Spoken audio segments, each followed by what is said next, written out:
Sveiki, aš Aida Čepukaitė, esu HBAŠ Vilniaus kavinės restorano savininkė ir taip pat esu žmogus, kuris gyvena kaime su savo vyru ir 2 vaikais, auginame daržoves, labai prijaučiame maistui ir apskritai maistas yra mano gyvenimo džiaugsmas.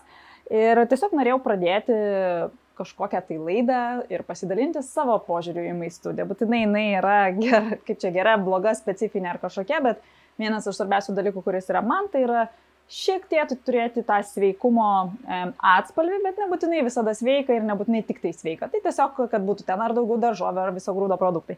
Tai šiandien yra pirmoji mano laida ir tikiuosi, kad įvertinsite ją teigiamai. Šiandien mes gaminsime patiekalą pavadinimu bibimbap.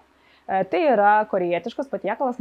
Pati gyvenau Pietų Korėjoje 2 metus ir tenais iš tikrųjų turbūt jų virtuvė man yra pati mieliausia širdžiai. Pietų Korėja ir Vietnamo virtuvė man yra mieliausios virtuvės ir iš tiesų dažniausiai ir daugiausia gaminu su Azija susijusius patiekalus, nes lietuviškus aš ir taip galiu pas save pavalgyti, tai tikrai realiai cepelinų nuo iki žiūrėti viena nesu gaminusi ir neturiu labai didelio tam poreikio ir noro. Tai bibimbap yra ryžiai su daug daržovių. Tai aš iš tikrųjų žinau tas tikrasias daržovės, jūs galite jas rasti internete ir pagaminti kuo maksimaliai autentišką bibimbap, bet iš tiesų aš tiesiog norėjau pasiūlyti pasigaminti įvairų bibimbap, kuris yra sveikesnis tokiu būdu, kad mes naudosime viso grūdo, laukinius ir taip toliau visokius kitokius ryžius. Pagrindinė priežastis dėl to, kad juose yra daugiau skaidulų, na ir aišku, jie yra sveikiau mūsų žarnynui ir taip toliau ir tiesiog buvo nuolaida jiems. Šiuo atveju tiesiog produktas gavosi to pačio gamintojo, bet realiai labai svarbu nėra. Svarbu, kad būtų kuo daugiau skaidulų, nešlifuoti viso grūdo ryžiai. Na ir tiesiog naudosiu realiai daržovės, kurios yra mano šaldytuve. Kai ką esam patys susiauginę užsimarinavę, kai ką nusipirkę kimči, pavyzdžiui, esam. Ta pati česnakų, kaip ir pesto, bet be baziliko. Tai toksai kaip bazė labai geras dalykas, netgi mamos padovanoti baravykai. Realiai galite naudoti visiškai absoliučiai bet ką. Tai iš tiesų korejietiškas maistas yra ganėtinai aštrus, tą aštrumą galite jūs reguliuoti patys, taip pat kažkokius priedus, kurių didžiąją dalį tikrai esu pirkusi Lietuvoje. Ir tikrai, tai yra pagrindiniai dalykai, kurie yra jų virtuvė ir juos galima čia įsigyti pakankamai normaliomis kainomis. Tai tiesiog taip pat galima, aišku, daryti žmonėms, kurie, pavyzdžiui, nevalgo mėsos visiškai veganišką versiją su kokiu nors sojų faršu, pavyzdžiui, ar su tofu faršu pasidaryti savo, arba pirktinį faršą tą veganišką, su mėsa praktiškai kiauliena, jautiena, su kuo tik tais norite. Tradiciškai yra kiauliena arba jautiena, o taip pat kai kuriuose restoranuose bibimbap yra gaminamas toks kaip sančia, tai čia toks kaip kalnų skaitosi ir ten labai daug tų žolelių, tai ten dažniausiai mėsos ir nebūna. Tai bibimbap tiesiog yra kaip patiekalas su ryžiais iš esmės. Tai šiuo atveju mes naudosime labai daug visokių daržovių, aš jums jas papasakosiu ir realiai, jeigu jūs tos daržovės mėgstate, jas paruošti galima labai įvairiais skirtingais būdais, supjausti įvairiais skirtingais būdais ir jums patiekalas galutinis tikrai patiks. Tai visų pirma mes pradėsime nuo ryžių, todėl kad norėsime, kad ryžiai išvirtų anksčiausiai. Tai aš turiu ryžių greitpotį, dabar jau turbūt visi turi, jeigu neturite, tiesiog išsivirkite ryžius, kad nebūtų labai birus, tai ten ne basmatinė kažkokius, kurie būtų labai birus tiesiog savo puodė, o aš naudosiu keliomis proporcijomis skirtingus ryžius, kuriuos taip pat reikės praplauti. Plauti ryžius reikia todėl, kad yra visokių dulkių, ten akmenukų, dalelių, kurios yra nešvarios, tai tiesiog normalu nusiplauti viską ir reikėtų nusiplauti ir daržovės ir mėsą ir tas pats yra su kitais produktais. Vienodomis proporcijomis dėsiu baltųjų ryžių ir viso grūdo ryžių, galima vien tik viso grūdo naudoti. Tada dėsiu juodųjų, laukinių ryžių ir raudonųjų ryžių. Galima dėti pupelių, visokių kitokių priedų, galima naudoti pupelės po to virtas ir taip toliau. Tai į ryžių susimaišiau, juos su rankomis šiek tiek praplaunu, kad vanduo taptų nešvarus. Tradiciškai Azijoje dažnai plauna ryžius 3 kartus. Kartais juos tiesiog palieka dar ir pabrinkti, kad skonis būtų geras. Vienas svarbus aspektas apie ryžius, kurie yra viso grūdo, tai dažniausiai jiems reikia daugiau vandens virimui ir reikia daugiau laiko. Tai ar dėti kažkokios druskos, kaip jau minėjau, kad nebūtinai, galima tiesiog pažiūrėti kokį grybą, ar tai vakame džiovintą lapą, tai šiuo atveju taip ir padarysiu. Iš tiesų įdėsiu vakame dėl skonio džiovintų keletą. Ir keletą krevetyčių dėl sūrumo džiovintų irgi. Taip sakant, jau ne vegan. Čia mes vegan negaminam. Ir iš tikrųjų, kaip tas tradicinis būdas yra, kai apsime vanduo, įdedu ranką virš krumplių, jeigu yra vandens, tai būra būtent tiems daugiau sėkloms, ryžiams, kurie turi daugiau skaidulų, viso grūdo ir taip toliau skirta. Tai dabar dėsiu virimui. Taip rodo 55 minutės, bet jisai išmanus pats ten nusistato, ko jam reikia. Padėsim, ar viskas sudėta taip. Jau jam tikrai daug metų. Neblogai būtų jį ir pasikeisti. Man atrodo, parsivyžiau gal 13. Dabar užsidėsiu aš savo nuostabėje prijuostę, kad nesusipurvinčiau maikės. Na va. Tai mes nusiskusim morkas ir ridiką. Man labai patinka tokie tipo skustukai, tikrai su jais tai yra daryti lengviau. Manyčiau, kad užteks vienos morkos. Gaminsiu kokias 3 porcijas. Aišku, tų visų tokių paruoštukų bus daugiau. Tai iš esmės pasiruošus daugiau maisto, jas galima nemaišyti jo kartu, palikti atskirai dėžutėse, padėti šaldytuve ir bent 5 dienas iš daržovinių, net ir su mėsa keletas dienas priklauso, kiek ten mėsa šviežia, tikrai naudoti, grįžau iš darbo, skubu kažką pasidaryti, turiu išvirtus šiltus ryžius arba pasišildau juos, susimetu viską, išsikepu kiaušinį ant viršaus ir viskas. Šiuo atveju mes netgi darysime tą kiaušinį šiek tiek kitaip, jis yra išvirtas. Pasidedu savo daržovės. Daržovės paliksiu čia. Tai dar turėsime šiandien pomidoriukų, briuselio kopūstų, nes Gyrius viską vadina brokoliai ir man smegenyse jų šampinionai, kaliaropė, paprika, svagūnas, kininis kopūstas, salotas, gal net ne viską galima naudoti šiandien, agurkai, svagūnai baltieji, kiaušiniai, mėsa, aliejus. Čia mūsų yra toksai, turėjau visokių čili pipirų dalykėlių, aš viską tiesiog suvariau į vieną indą ir susivakumavau žalius su prieskoniais, su druska, tai praktiškai. Ir tiesiog gavas toks kaip dalykėlis, kurį gali ir žalią naudoti, ir termiškai apdorotą ir taip toliau. Čia tas galimas variantas, kai sakau, tikrai pasiruošėte kelioms dienoms į priekį ir tas jūsų vienas ruošimas tikrai padaro maisto kelioms dienoms, o ne tiesiog šiam kartui. Nes tai nėra maistas, kurį pasigamintumėte per 10 minučių, bet visus paruoštukus pagaminus jūs galite juos daug plačiau naudoti negu būtent tik šitam patiekalui. Ir prie tų pačių makaronų ir prie košės, kas su daržovėm košę mėgsta, aš kažkaip nelabai mėgstu saldžių, tai labai gerai sueina. Mes taip pat kai kurios daržovės termiškai apdorosime, kai kurių nedorosime. Taip pat yra visiškai asmeninis dalykas, vieni mėgsta tuos dalykus apdorotus, kiti žalius mėgsta, tai taip ir jūs darykite. Lygiai taip pat yra su vaikais. Kai aš gaminu daržovę su vaikais, kažkam, visos šitos dalis taip pat keliauja vaikams ir tai, ką jie valgo, pavyzdžiui, šitos kopūstus valgo Gyrius, tai tiesiog jisai ateina, pasiema šiam įdedu indelį ir toliau gaminu valgyti. Dėl maistinės vertės, kai daržovės yra termiškai apdorotos arba ne, šiaip situacija turėtų būti vertinama individualiai. Tiesiog duosiu vieną pavyzdį, kuris turbūt daugam jau yra žinomas, tai yra likopenas pomidoruose. Likopenas yra pasisavinamas geriau, kada jisai termiškai apdorotas organizmo ir tiek. Tai va, termiškai apdoroti pomidorus nėra blogai, o kitos medžiagos, kaip pavyzdžiui, vitaminas C, visiems taip pat puikiai žinomas, jisai žuvo prie gan žemos temperatūros, tai norint gauti pakankamai vitamino C, žmonėms tikrai dažnai jo trūksta. Net ir ligų profilaktikai yra naudojamas vitaminas C, žiemą rekomenduojama jo didesnėm dozėm naudoti, tai jisai dažnai žuva iš karto. Prie gal 40 laipsnių ar 60, kiek ten. Keptuvėje galime pasiekti 350, tai labai greitai keptuvė gali įkaisti. Tai va, tai dar susipjaustysime ir papriką saldžiąją. Tiesiog reikia turėti omenyje, kad tai bus toks kaip baulas, mums tikrai gerai žinomas, tai labai dideli gabalai nebūtų tokie skanūs, tai reikia vis tiek šiek tiek jo sumažinti.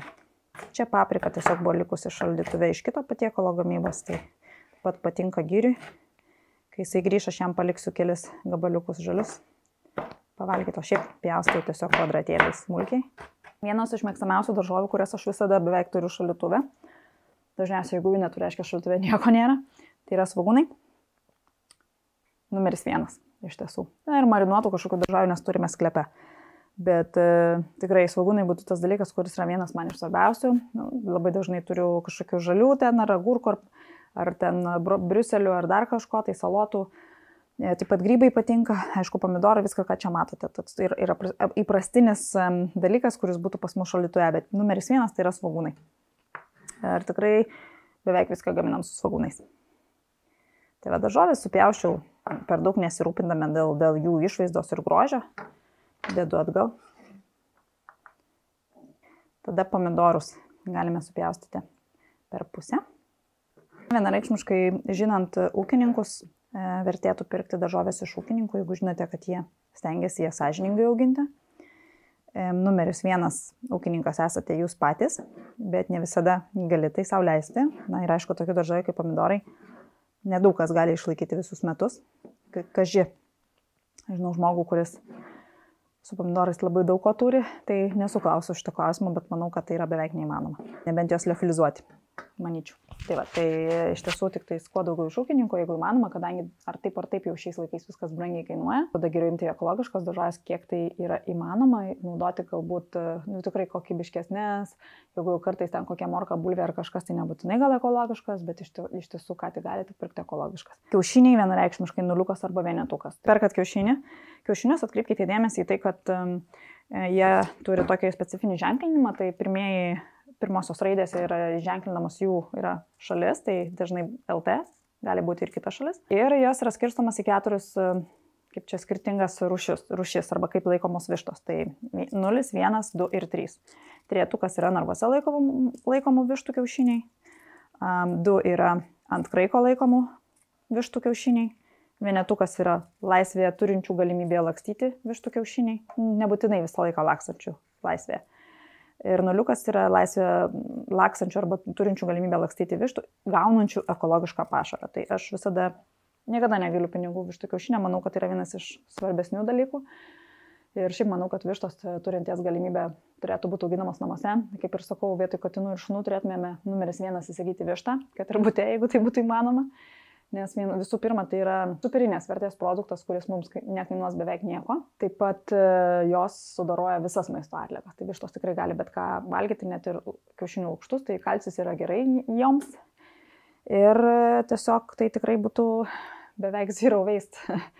Tai va, tai nes mes dabar jau privalome rūšiuoti maisto atliekas, o vietoj to galėtumėme tiesiog jas netgi duoti vištoms ir jos viskas sulestų ir duotų mums puikų produktą.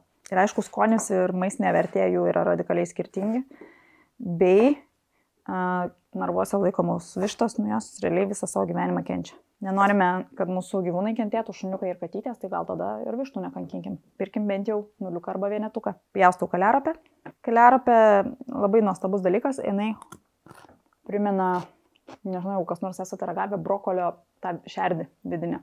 Galite tokį patį skonį, tikrai galite šerdės neišmesti ir valgyti vidų. Labai tokia, ją reikia greit suvartoti, nes labai greitai netenka drėgmės.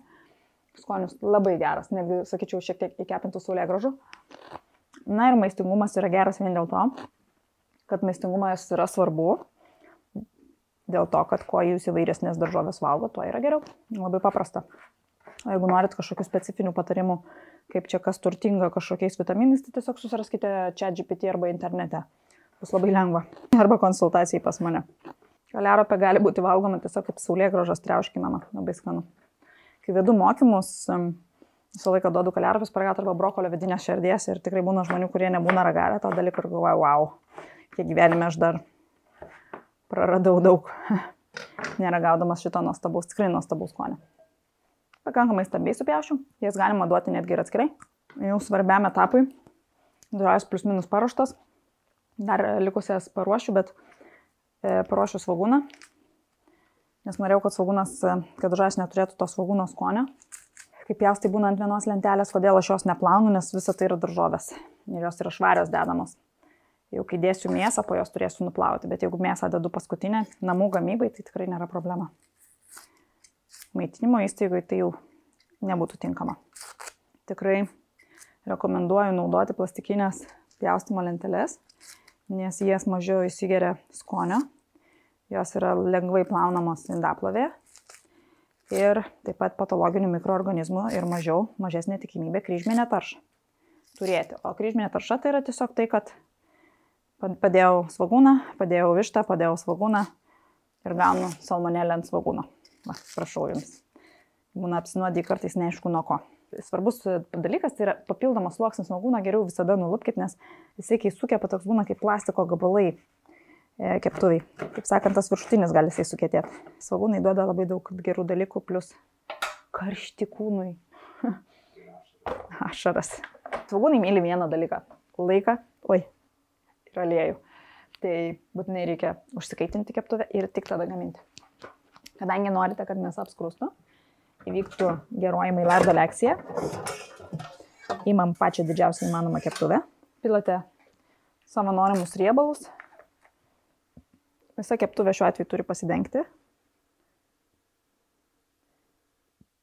Ir kai jie įkais, bet ne per stipriai, dėsite svogūnus.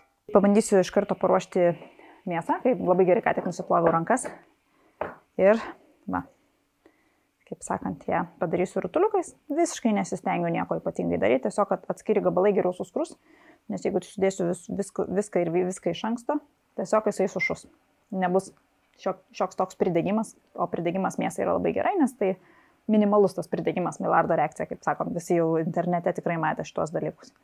Tikrai nesibaiminu dėti ant šitos žalios daržovėms skirtos lentos, dėl to, kad tiesiog ją išplausiu indaploviai.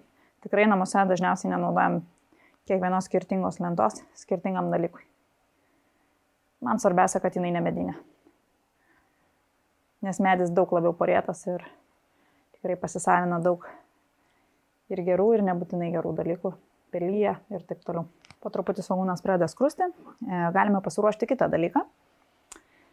Labai puikūs nuliukai kiaušiniai, tiesiog buvo tokie šviežus, kad nenuslupo gerai. Gal pasakysite man kokį heką, jeigu žinot, kaip visada tobulai nulu, bet yra tiesiog realus gyvenimas, atsiprašau už tai. Pasigaminsiu jiems padažą, kuris suteiks jiems skonio. Įpyliau kažkiek vandens. Įpyliau vandens, gal šiek tiek ir mažok, reikėtų, kad jie visi apsisemtų. Teriaki, žuvies padažas, arba čia yra, man atrodo, pagrindinis tas ančiuvių ekstraktas.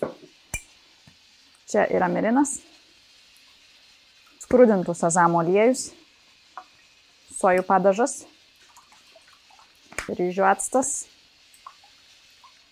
ir cukrus. Kad būtų biški visko ir be abejo druskytę. Čia dedu tiesiog rupę didelę, jinai ištirps, kokią tik jūs norit. Dedam svogūnus, nes jau spraigo.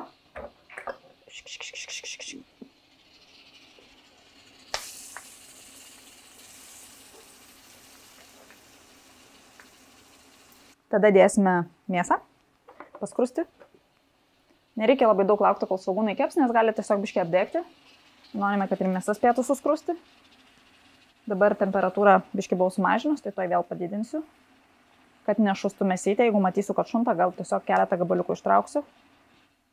Tai dabar padidinsiu temperatūrą. Šitas, tada ką mes turime dar kukurūzų, šituos eis jie į trasą, šiaip galima juos tiesiog tokius palikti. Dar kartelį kiaušinius nuplausiu ir sudėsiu į indą, kur mes juos marinuosim. Vienas labai geras dalykas, kai labai dažnai gamini maistą, yra tai, kad jo neragauji, nes galvoji, kad visą laiką pagaminsi jį gerai. Šitą padažiuką aš tikrai dažnai gaminu. Tai tiesiog, vėl žiūri trūksta. Reikia būtinai ragauti. Aš, kaip sakau, per mokymus yra toks griežtas dalykas, kuris man patinka. Tai jeigu tarp to, kad maistas bus labai skanus ir vidutiniškas arba visai nekoks, yra galbūt 2 ragavimai arba 2 šaukšteliai maisto, kurį paragavęs tu žinosi, ar yra skanu ir gerai ir ne. Mėsiukas su svogūniukais paskrudo, viena puselė kita. Jeigu mėsa yra sudegus ir jinai nevalgoma, faktas, tai nėra gerai. Bet šiek tiek pridegusi mėsa yra labai geras dalykas, nes iš to galima pagaminti kažką labai skanaus, dėl to, kad karamelizacijos procesui įvykus cukrus sudega, išsiduoda unikalų skonį. Galima netgi galbūt umami pavadinti, nežinau, kas nors gal, kaip sakant, sakys, ką jinai čia nusišneka, bet iš tiesų šiek tiek priskrudinti mėsą yra gerai. Ir tiesiog nepersistengti ir iš to po to pagaminti kažką. Tai labai dažnai bestrogeną neseniai gaminam vienai komandai. Tai parodžiau, kaip vis dėlto galima šiek tiek priskrudinti prie keptuvės, prilipo. Tada mes vis tiek naudojame taip pačią puodę, tiksliau, viską tam pačiam puodė. Ir tiesiog jau viskas atlipo vien dėl to, kad buvo skystis naudojamas. Ir tas skonis įsigėrė atgal. Tai buvo tikrai nuostabu. Ką darysime su šitais reikaliukais? Ogi mes juos šiaudeliais pavarysim. Na ir mano mylimoji tarkytė.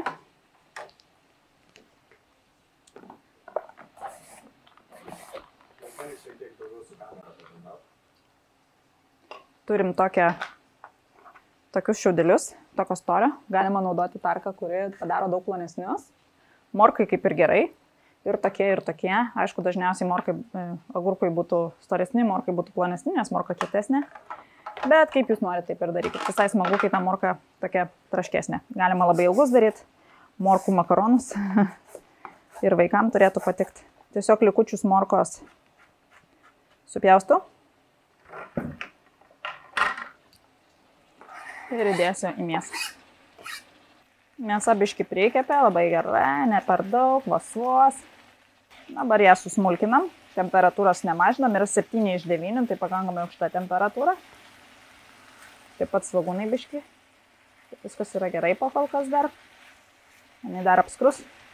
Tada galėsime jau sumažinti temperatūrą. Turime svečią.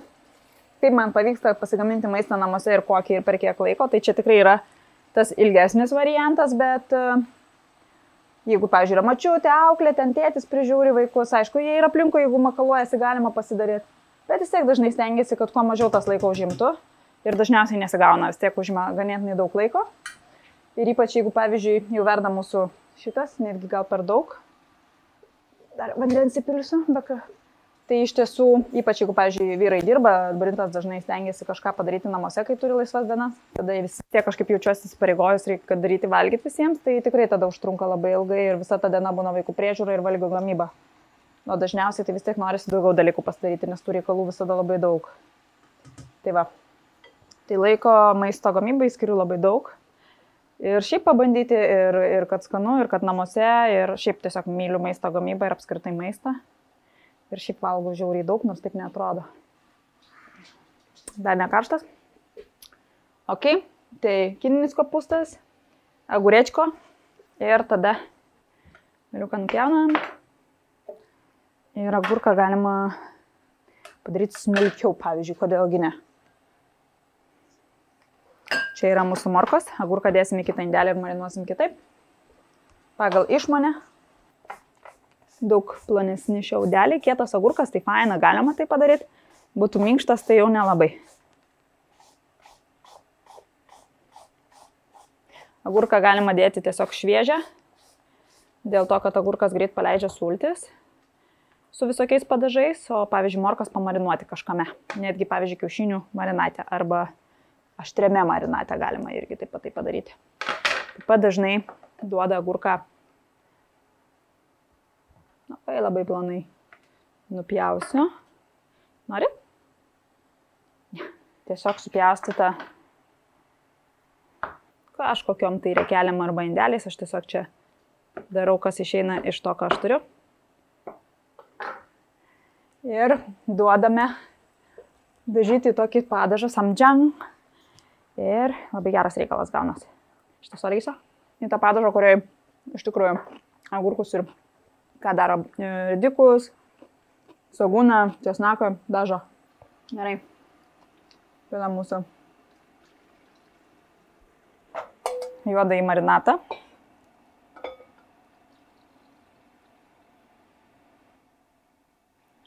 Dar va šiek tiek ir liko morkučiams.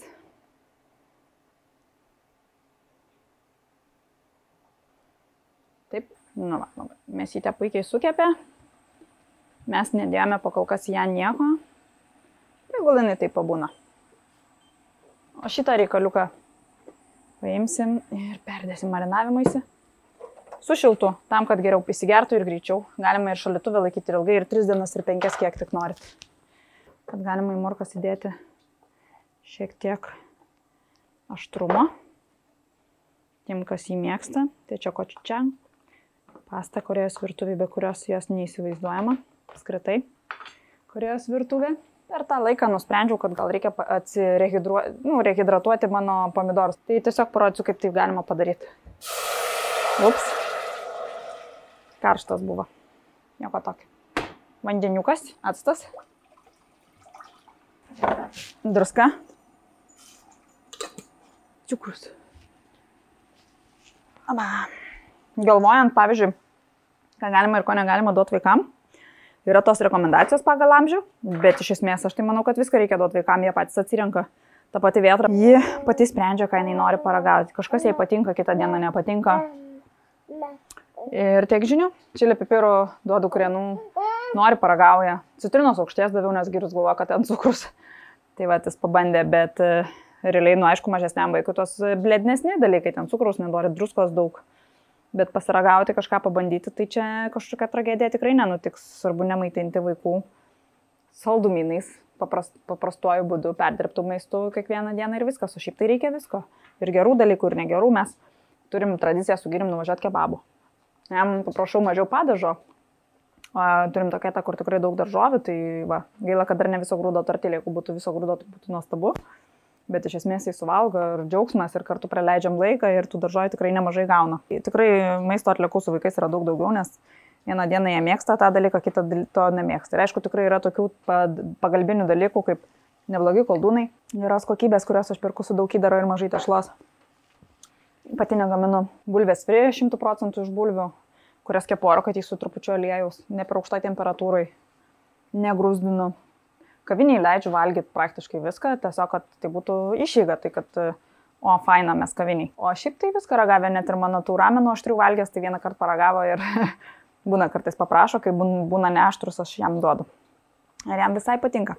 Čia pas mus jau atviesta, dar aliejai visi viskas, va, minkštėja tamsioji pusė. Pasiragausim. Mūsų užpilas jau viskas. Įsidėsim į tinkamą karščiai plastikinę talpą, nes už 100 laipsnių tai tikrai nieko. Tai tikrai naudoju plastikinius indus, nes vienas dalykas, juos kartais reikia nešiotis, tai yra sunku.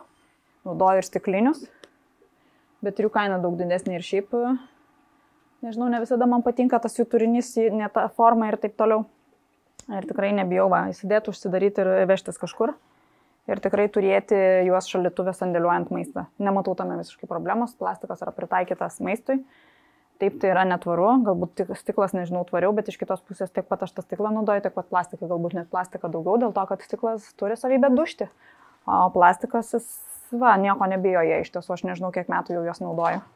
Lygiai taip pat tokius maišelius, kurie, nežinau, va, nusitrynėjo viskas. Tai tikrai svarbu ne tai, kad panaudoji ir išmeti, o tiesiog panaudoji dar kartelį ir dar kartelį ir dar kartelį. Ir faktas, kad tikrai geriau naudoti kuo mažiau plastiko ir apskritai mažiau naudoti.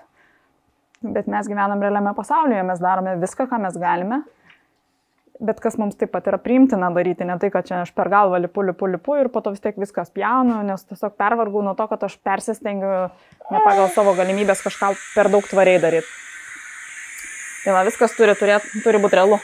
Ir mes turim savo, kaip sakau, labai geras pasakymas, savo laimėjimus skaičiuoti pagal savo galimybės, pagal tai, kiek mes galim to padaryti. Daug paragamės iki? Good? Labai skanu. Praktiškai net nereikia druskos. Labai skanu. Šiaip aš tokia druskos nesu labai. Nedėsiu kočiučiang, nes dažnai būna deda kočiučiang į tą padažą, bet tiesiog bus ir vaikam, ir viskam. Tai galės žmonės pasirinkti, ką nori. Praktiškai aš viską esu pasiruošusi. Dar susipjaustysiu su mandolina grybus. Mandolina arba pjaustyklė. Tikrai man tai yra nuostabus atradimas. Aš turiu taip pat ją daug metų. Tikrai pagreitina ir pagražina patį maistą. Tai tiesiog naudojant ją visada gali lygesnės formas, gražesnės gauti. Nes tas pjaustymas irgi užtrunka laiko. Reikia su ją įprasti naudotis. Man, pavyzdžiui, yra sunkiau su tarka paprasta, negu su mandolina arba pjaustykle. Džigal. Tiesiog, va, pridedama lapų. Labai Lietuvoje ieškojau perilės lapų, kurie taip pat yra marinuojami arba švieži naudojami, jie tokie kaip mėtos biški skonio. Va, taip, galit ir labai gražiai, kuo platesnis, tuo geriau. Ir aš parodysiu, kaip po to valgoma viskas. Jau ant stalo dedamas toksai dalykas, tai tiesiog tų lapų kuo daugiau. Gali būti mažesni ir didesni. Galit supjaustyti į keletą dalių. Jau mes ruošiamės valgymui, tiesą sakant. Dėsime plovimui. Kažkas mėgaujasi savo kąsniu. Gerai. Lygiai tą patį padarom su baltuoju ridiku. Atleiskite už betvarkę, toks gyvenimas. Dėl laikymo sąlygų daržovėms, jos skirtingos turi turėti skirtingas laikymo sąlygas. Tai Jeigu tai yra žolelės, gali būti įdėtas popierius suvilgytas vandeniu ir geriausia, kad būtų beorės maišelis arba jeigu norite su oru, tai įmerkta į stiklinę su vandeniu. Man pasteisino labiau beoriai, šiaip visokie daigai irgi daugiau, o šiaip daržovės tokios, nu tai va, jeigu jūs nedėjote jokių prieskonių per daug, jūs jas uždarot sandariai ir įdedat ir keletą dienų, kol jos jums arba nepriimtinos tampa arba daržovės turi labai ilgą galiojimo laiką. Tai ta prasme nėra taip, kad jūs patologiškai tiesiog paimsit ir apsinuodysit, keletą dienų palaikę daržovės. Nebent jūs tikrai jaučiate, kad kažkas yra ne taip, jose tai jausis. Arba tiesiog konsistencija bus galų gale net nepriimtina, kad apsinuodysit, tai nėra labai daug šansų. Tai kiek jums tai yra priimtina, tiek ir laikykite. Jeigu matot, kad nėra gera, bet, pavyzdžiui, jos fizinė būklė yra pasikeitus subliuškus, tai jūs galite ją termiškai apdoroti ir tada tą pačią daržovę turėti padažę kokiam dar kažkur. Tai tikrai daržovės yra eco-friendly, sakau, ne eco-friendly, o ekonomiškai naudingos labai, nes su mėsa tai taip nepadarysi dažniausiai. Mėsą galime išimti. Dar ją galbūt šiek tiek patruškinsime su padažu, tik aš išsiplausiu. Keptuvė yra paskrūdusi, labai galima būtų skanų padažą pagaminti. Mes biškį kitaip padarysim. Papildomai pakaitinsim. Sesutė nori irgi valgyti gaminti. Ir įdėsim mano minėtus mamos grybus. Jas reikia per metus naudoti, čia 2023/08. Tai va. Yra tikrai žmonių, kurie nerekomenduoja taip apskritai džiovinti ir marinuoti, ypač marinuoti grybų. Bet kepti, sviesti ir užšaldyti, manau, nėra labai blogai. Biškį praploviau. Ir vėl visą. Neis čia man iškrapštyti lengvai. Gerą į skonį ir riebaliuką, kaip sakant, dėsime čia. Nu va, ir viskas. Iš esmės to viskas iškeps ir mes galėsime dėti ant stalo. Jeigu turime labai norą, dažnai Korejoje, dažniausiai visada duodama ir dar sriuba tokia, kaip čia pasakius, very basic. Tai aš galėčiau padaryti su miso pasta tiesiog sriuba. Paprasta labai. Galima netgi daugiau nieko nedėti, tik miso pasta. Mes turim labai daug įvairių dalykėlių. Dabar dar padėsim dar keletą įvairių dalykėlių. Pagalbiniai. Wasabi skonio šriračia, sezamas, teriyaki, sojas. Tai gal padėčiau šiek tiek tą geresnį sezamą vien tam, kad nes čia tiesiai būtų naudojama. Aš rekomenduočiau skrudintą sezamo aliejų pagamintą Korejoje, tada jis atitinka tą virtuvę labiau, vis tiek kiekvienai virtuvė ta specifika yra skirtinga. Aišku, būtinai skrudintas, nes Lietuvoje aš tik tą lietuvišką žalių labiau esu mačius. Ir geresnį, priimim tą kažkokį, tai tada tas skonis toks gilesnis, jie vadina kosohan. Tai jo, tikrai taip ir tikrai skanu ir aš kai kurią pirku labiau apdarojimo į tą didesnę pakuotę, o tokį kažkokį biškį geresnį, tai tiesioginiam vartojimui. Bet realiai tai ir tą gali. Jeigu jums skanesnis vienas arba kitas, tą ir pirkit, čia, žinai, skonis draugų neturi, kad ir kaip bebūtų. Tai va, tai plius minus visi ingredientai yra jau paruošti. Mes juos galime tiesiog atidaryti ir laukti visų, kol grįž. Bet aš galėčiau parodyti, kaip jis yra naudojamas. Taip, mano puodas jau ready. Pasislenku jį atgal. Turime labai daug žalių dalykų. Galime naudoti tikrai ne žalius. Galvau, kad apskrūdinsiu briuselius, bet galiu tiesiog neskrūdinti jų. Ir vis tiek bus labai skanu. Nors, davai pabandom. Ne? Pasiemu keptuvę. Čia galima bet kokį aliejų taip pat naudoti. Reikia aliejaus jiems, kad būtų skanus. Šiaip briuseliai labai skanus termiškai apdoroti. Daug skanesni negu žali, man asmeniškai. Nebent žalias yra tam tikrai gamyboje specifikoje. Žiauriai mėgstu eksperimentuoti. Labai eksperimentai yra mano kasdienybė beveik, aš visat niekada negaminu identiškai vienodų patiekalų. Tikrai patinka ir tikrai atrandu gerų dalykų, bet lygiai taip pat ir šūdo pridarau. Tai nebijot reikia tiesiog, sveikos mitybos eksperimentai įtakojo sveiką skanų maistą. Skanų sveiką maistą, bet prieš tai buvo suklysta labai daug kartų. Kaip tik grįžta Hebra, tai Vėtra, atik! Jos gerai reikia paskrudinti, bet trumpai ir šiek tiek druskičiuką. Čia jau reikia smulkesnės, kad spėtų ištirpti. Tikrai apskritai grybas yra geras dalykas mums, turi labai unikalių visokių gerų medžiagų. Laukinis tikrai reikėtų vartoti žinant, kuriuos grybus mes vartojame. Tikrai yra labai daug Lietuvoje vartojimo grybų. Lietuvos įstatymai leidžia vartoti ir rinkti grybus, kai kuriuose šalyse neleidžia. Yra labai faina grybų grupė Lietuvoje Facebook'e, kur tikrai dažnai patarė teisingai. Ir mes renkam grybus, mes juos vartojam. Miško grybų nedaug galima naudoti arba man galbūt trūktų žinių, kiek galima jų vartoti žalių, tai aš privengiu. Aš dažniausiai stengiuosi miško grybus termiškai apdoroti. Tai va. Na tai kepti sviestai, kai ką reikia, kai kurios nuplikyti reikia. Pavyzdžiui, kokius babausis šiaip yra nuodingas grybas, bet keletą kartų juos nuplikius nuvirus, galima juos vartoti. Tai tiesiog yra labai skirtinga situacija, reikia pirmiausia sužinoti, koks tai grybas ir tada jau žinoti, kaip jį vartoti.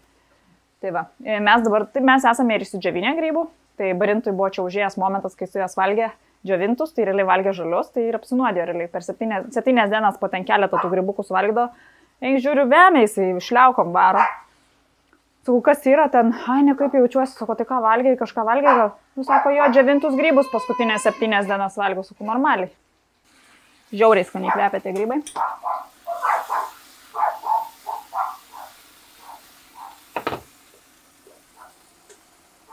Sakiau, kad sriubos pasigamina mane. Jo, doenjang, bet ta paprasta tokia miso stiliuko sriubos. Yra paprasta sriuba su miso pasta, doenjang yra vadinama Korejoje. Visokio ten intensyvumo, gali ją pats pasigaminti, ten iš sojų pupelių pagrindė, gali būti ir iš perlinių kruopų, ir iš visokių ten dalykėlių. Ir duoda tą tokį bazinį skonį sriubos gerą, tai realiai gali ir sultinio nieko nenaudoti, tiesiog tokia skrandžio nuplovimai, kaip aperityvas aš jį vadinčiau galbūt taip. Tai va. Šiaip Korėjoje tradicinėje toje virtuvėje nėra labai daug naudojama pieno produktų. Tai va tiek. Čia tik tai bus grybai kepti sviestai iš anksto, o šiaip praktiškai nėra. Tai mano didieji kritikai vertins maistą. Labai gerai. Čia yra vėlgi eksperimentas. Aidos eilinis bairis, bet esmė, kad tikrai su grybais skanu. Va. Galiu į vidurį, galiu į šoną, kaip tik noriu. Žiūrint, kiek noriu pakramsnot. Mėsiukas su grybukais. Padažiukas. Įsivesit bibimbapį. Gal biškai kitai viskas atrodys. Bet aš džeduosiu, kaip aš noriu. Va. Kapustenko. Esmė ta pati. Va. Pomidorečko. Kiaušinis turėtų būti keptas ant viršaus. Mes norim virto. Grybeliukai. Agurečko. Kimčiukas. Va. Ir dar savo, čia yra mūsų auginti ir mūsų marinuoti. Čiliukai visokie ir taip toliau. Jeigu norit, galit dėl baltymų užsidėti. Va, avinžirnių. Dabar, tai yra mano lėkštė. Dar pasimsiu, perpjausiu kiaušinį, kuris kažkiek pasimarinavo, mano negražiai kiaušiniai. Galiu cielą, galiu visą, bet matot, jau yra spalva šiokia tokia. Kiek čia mes užtrukom 30 minučių su visais pabudimais ir taip toliau daugiau. Tai realiai, gamindamas ir įpratęs gaminti, tai labai greit. Šiaip dedasi ryžiai ir visi kiti ingredientai, bet aš va taip ir padarysiu su ryžiais. Su viskom čia sumakalavau 2 receptus į vieną. Oba, op, op, mėsičiukas. Šitas, kimči. Skanaus.